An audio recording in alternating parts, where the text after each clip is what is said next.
ओम नमः शिवाय। श्री शिवଙ୍କ ମସ୍ତକରେ ଚନ୍ଦ୍ର ଧାରଣ କରିବା କାରଣ।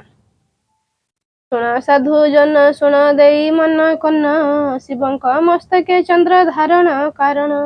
ଏହାର କାରଣ ଶୁଣ ପଣ୍ଡିତ ମଣ୍ଡଳୀ, ଏବେ ବୁଝାଇ କହିବା ପ୍ରଭୁ ନାମ ସ୍ମରି। ଏକଦା ପର୍ବତ କନ୍ୟା ଅତି ଆନନ୍ଦରେ, ପ୍ରବେଶ ହୋଇଲେ ଆସି ଶିବଙ୍କ ପାଖରେ। ଅତି ବିନୟରେ ଉମା କହିଲେ ବଚନ, ଦେବୀ ଉମାଙ୍କ ବଚନ ଶୁଣି ତ୍ରିଲୋଚନ। ମନୋଭ୍ରମ ପୋଛି ଦେଇ କୁହ ପ୍ରାଣ ପ୍ରିୟା, ଭୟ ଭ୍ରାନ୍ତି ରଖ ନାହିଁ ହୁଅ ନା ଛାନିଆ। ପଚାରିଲେ ହୈମବତୀ ଅତି ଆନନ୍ଦରେ, କୁହ ଚନ୍ଦ୍ର ଶୋଭା କିମ୍ପା ତୁମ୍ଭ ମସ୍ତକରେ। ପାର୍ବତୀଙ୍କ ମୁଖରୁ ଯେ ଶୁଣିଣ ବଚନ, ହସିଦେଲେ ମନେ ମନେ ପ୍ରଭୁ ତ୍ରିଲୋଚନ। ଯାହା ପଚାରିଲେ ଏବେ ଶୁଣ ମନ ଦେଇ, ଅତୀତ ଘଟଣା ଏବେ କହୁଛି ବୁଝାଇ। ଦକ୍ଷ ପ୍ରଜାପତି କନ୍ୟା ସତୀ ତୁମ୍ଭ ନାମ, ତୁମ୍ଭ ପିତା ମହାଯଜ୍ଞ କଲେ ଆୟୋଜନ। କିନ୍ତୁ ସେ ଆମ୍ଭକୁ କଲେ ନାହିଁ ନିମନ୍ତ୍ରଣ, ବିନା ନିମନ୍ତ୍ରଣେ ତମେ ଚଲିଲ ଯେ ସ୍ଥାନ। ତୁମ୍ଭ ପିତା ଦକ୍ଷ ତେଣୁ ଦେଲେ ଅପମାନ, ଯଜ୍ଞ କୁଣ୍ଡେ ଦେଇ ଆତ୍ମ କଲ ବିସର୍ଜନ। ତୁମ୍ଭକୁ ହରାଇ ଇସ୍ତତ୍ ମୁଇଁ ଭ୍ରମିଲି, ମୋ ମନକୁ ମୋ ଆୟତ୍ତ କରି ନ ପାରିଲି। ନଦୀ କୂଳେ ଗଲି ତପ କରିବାର ପାଇଁ, ମନ ଲାଗିଲାଣି ମୋରି ଆସିଲି ପଳାଇ। ଅସ୍ଥିର ହେଲା ଯେ ମନ ମନରେ ଭାବିଲି, ଏକ ବୃକ୍ଷ ମୂଳେ ଯାଇ ପ୍ରବେଶ ହୋଇଲି। କିଛି ସମୟ ବିତାଇ ତହିଁ ଚଳିଗଲି, ପର୍ବତ ଉପରେ ଯାଇ ଭ୍ରମଣ କରିଲି। ଅନେକ ସ୍ଥାନ ମୁଁ ଯାଇ କଲି ଯେ ଭ୍ରମଣ, ଆୟତ୍ତ କଲି ବହୁ କଷ୍ଟରେ ମୋ ମନ। କଠୋର ତପ କରିଲି ବସି ସେଇ ସ୍ଥାନ, ପ୍ରଚଣ୍ଡ ନିଆଁ ଜଳିଲା ସ୍ଥାନ ମାନଙ୍କରେ। ମୋହର କଠୋର ତପ ଦେଖି ଦେବଗଣ, ଆଶ୍ଚର୍ଯ୍ୟ ହୋଇଲି ଏବେ ମନ ଦେଇ ଶୁଣ। ଦେବତା ଗଣଙ୍କୁ ଧରି ସଙ୍ଗେ ସୁନାସିର, ପ୍ରବେଶ ହେଲେ ଆସିନ ସେ ମୋ ପାଖର। ସେଇ ସ୍ଥାନରେ ଯେ ପିତା ମହ ବସିଲେ, ତାଙ୍କୁ ଦେଖି ସୁନାସିର ଆନନ୍ଦେ କହିଲେ, ଆହେ ପିତାମହ ଶୁଣ ବଚନ ମୋହର, ଶିବଙ୍କ କୃପାରୁ ରକ୍ଷା କର ଏ ସଂସାର। ଇନ୍ଦ୍ରଙ୍କ ବଚନ ଶୁଣି କରି ପ୍ରଜାପତି, ଅତି ଆନନ୍ଦ ହୋଇଣ ବଚନ କହନ୍ତି। ସତୀଙ୍କୁ ବିହୁନେ ହୋଇ ବିହଳିତ ମତି, ଦେବ ଦେବ ମହାଦେବ ତପସ୍ୟା କରନ୍ତି। ଏପରି ବିଚାର କରି ସର୍ବଦେବଗଣ, ଶୀତଳ ଚନ୍ଦ୍ର ଆଣିଲେ ହରଷ ହୋଇଣ। ସଦାଶିବଙ୍କ ମସ୍ତକେ ତାକୁ ରଖାଇଲେ, ଚନ୍ଦ୍ର କିରଣ ପାଇଣ ସନ୍ତୋଷ ହୋଇଲେ। ଶୀତଳ ଲଭିଲା ଦେହ ମସ୍ତକ ମୋହର, ସେହି ଦିନୁ ଚନ୍ଦ୍ର ବିଜେ ମସ୍ତକେ ମୋହର। ତୁମ ନାମ ଧରି ପ୍ରଭୁ ଲେଖଇ ପୁରାଣ, ସାହା ହୁଅ ମହେଶ ହି ଅଜ୍ଞାନ ପ୍ରଦାନ। ଓମ୍ ତ୍ରିପୁରାସୁର ବଧ। ଶୁଣ ଆହେ ସାଧୁ ଜନେ ଦେଇ ମନ କନ, ତ୍ରିପୁରାସୁର ବଧ ଏ ବିଷୟ ବର୍ଣ୍ଣନ। ମହାପ୍ରତାପୀ ତ୍ରିପୁରା ମହାବଳିୟାର, ସକଳ ଦେବଗଣଙ୍କୁ କଲା ହତାଦର।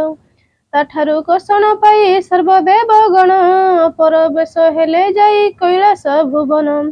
ସର୍ବଦେବଗଣ ତହିଁ କଲେ ଯେଣୁ ସ୍ତୁତି, ପ୍ରସନ୍ନ ହୋଇଲେ ତାଙ୍କୁ ପ୍ରଭୁ ପଶୁପତି। ବୋଲନ୍ତି ସକଳ ଦେବେ ଯାଅ ସୁରପୁର, ବଧ କରିଲି ମୁଁ ସେଇ ଦୁର୍ଦ୍ଦାନ୍ତ ଅସୁର। ରୁଦ୍ର ରୂପକୁ ଧାରଣ କଲେ ମହେଶ୍ୱର, ରଥେ ବସି ଯୁଦ୍ଧ ପାଇଁ ହେଲେ ଅଗ୍ରସର। ଡାକନ୍ତି ଯେ କ୍ରୋଧ କରି ଦେବଭୂତ ନାଥ, ଋଣେ ଅବତୀର୍ଣ୍ଣ ହୁଅ ପାପିଷ୍ଠ ଦୈତ। ଶ୍ରୀ ସଦାଶିବ ବଚନରୁ ଶୁଣି ଦୈତ୍ୟରାଣ, ଯୁଦ୍ଧ ଭୂମିରେ ମିଳିଲେ ଘେନି ନିଜ ସୈନ୍ୟ। ସଦାଶିବଙ୍କୁ କୋପରେ ରାକ୍ଷସ ବୋଲାଇ, କିଏ ତୁରେ ଜଟାଧାରୀ କହେ ମତେ ଫେଇ। ମୁଁ ଯେ ତ୍ରିପୁର ବିଜୟୀ ତ୍ରିପୁରା ରାକ୍ଷସ, ଆଜି ଯୁଦ୍ଧରେ ତତେ ମୁଁ କରିବିଟି ଧ୍ୱଂସ। ତ୍ରିପୁରାସୁର ବଚନ ଶୁଣି ଅନ୍ଧକାରୀ, ରୁଦ୍ର ରୂପ ହୋଇ ଉଭୟ ହସ୍ତେ ଶୂଳଧାରୀ। ସଦାଶିବ କହୁଛନ୍ତି ଶୁଣ ରେ ରାକ୍ଷସ, ମୁଁ ଦେବ ମହାଦେବ ଦେବ କୃତିବାସ। ଦେବତାଙ୍କ ଶତ୍ରୁ ଯିଏ ଯେ ଶତ୍ରୁ ମୋହର, ତତେ ବଧିବା ପାଇଁ କି ଆସିଛି ପାମର। ସଦାଶିବଙ୍କ ମୁଖରୁ ଶୁଣି ଏଇ ଗିର କୃପାଣ ଉଠାଇଥାଏ ତ୍ରିପୁରାସୁର। କହିଲା ଯେ ଆଜି ଜଟାଧାରୀ ଶିବ ଶୁଣ, ବିଷ୍ଣୁଙ୍କୁ ଜିଣିଛି ପରା ଆମେ ସୁଦର୍ଶନ। ଇନ୍ଦ୍ରଙ୍କ କଳୁଷ ବଜ୍ର ବାପି ମହାଶରୀରେ, ଜମା ପଳାଇନ ଭୟେ ସଞ୍ଜୀବନୀ ପୁରେ। ତ୍ରିପୁର ଜୟ କରିଲି କରିଣ ସମର, ହସି ହସି ତାକୁ ପୁଣି କହିଲେ ଶଙ୍କର। ଆପଣା ବଡ଼ିମା କେତେ କହୁଛୁ ଅସୁର, ଦେଖିବି ମହସ୍ତୁ କିଏ କରିବ ଉଦ୍ଧାର। ଏହା ଶୁଣିଣ ରାକ୍ଷସ ଚକ୍ଷୁ ନାଲି କରି, ତୀକ୍ଷ୍ଣ ସ୍ୱରରେ ବିନ୍ଧି ଦେଲା ଅଣ୍ଟ କରି। ଶେଷର ପ୍ରହାର କଲା ଶିବଙ୍କ ଉପରେ, ପଡ଼ିଲା ସକଳ ସଦା ଶିବଙ୍କ ପାଦରେ। ଏପରି ଦେଖି ରାଗରେ ହେଲେ ସାଧୁଦନ, ସୁହସ୍ତେ ଘେନିଲା ପୁଣି ଚକ୍ର ସୁଦର୍ଶନ। ଚକ୍ର ସଦା ଶିବ ରୂପ କରିନ ଦର୍ଶନ, ଅଦୃଶ୍ୟ ଯେ ହୋଇଲା ବୈକୁଣ୍ଠ ଭୁବନ। ଏହା ଦେଖି ରାଗି ଯାଇ ଅଜ୍ଞାନୀ ଦୈତ୍ୟ, ପବନଙ୍କ ଗଦା ପ୍ରହାରିଲା ଯେ ସତତ। ଗଦାବର ଶିବ ରୂପ କରି ଦର୍ଶନ, ଶୂନ୍ୟ ମାର୍ଗେ ଚାହୁଁ କରିଲେ ଗମନ। ଅମୋଘ ପାଶ ପ୍ରହାର କଲା ଦୈତ୍ୟ ରାଣ, ସୋପାନ ଶୂନ୍ୟ ମାର୍ଗରେ କରିଲା ଗମନ।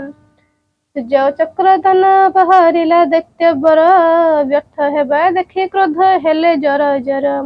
ଦେବ ଅସ୍ତ୍ର ବ୍ୟର୍ଥ ହେବା ଦେଖି ଦୈତ୍ୟ ବୀର, ନିଜ ଅସ୍ତ୍ର ଧରି ତହୁଁ କରିଲା ସମର। କେତେ ଅସ୍ତ୍ର ପେଶିଲା ଯେ ଯେତେ ମାୟା କଲା, ସକଳ ମାୟା ତାହାର ବ୍ୟର୍ଥ ହୋଇଗଲା। ମହାକାଳ ବାଣ ଯେଣୁ ପେଶିଲେ ଶଙ୍କର, କାଟି ପକାଇଲା ଯାଇ ଦୈତ୍ୟ ବର। ସେ ଶିବ ଉପରେ ବିରୂପାକ୍ଷ ସଂରକ୍ଷଣ, ତାଣ୍ଡବ ନୃତ୍ୟ କରିଲେ ଦେବଙ୍କୁ ଚାହିଁନ। ଦେଖି ଦେବଗଣ ହେଲେ ଆନନ୍ଦିତ ମନ, ଯୋଗ ମାୟାଙ୍କୁ ମନରେ କରିଲେ ଧ୍ୟାନ। ଶୂନ୍ୟ ମାର୍ଗରେ ଆସିନ କହନ୍ତି ହେ ନାଥ, ପର୍ବତ ରାଜଗୃହରେ ହୋଇବ ମୋ ଜାତ।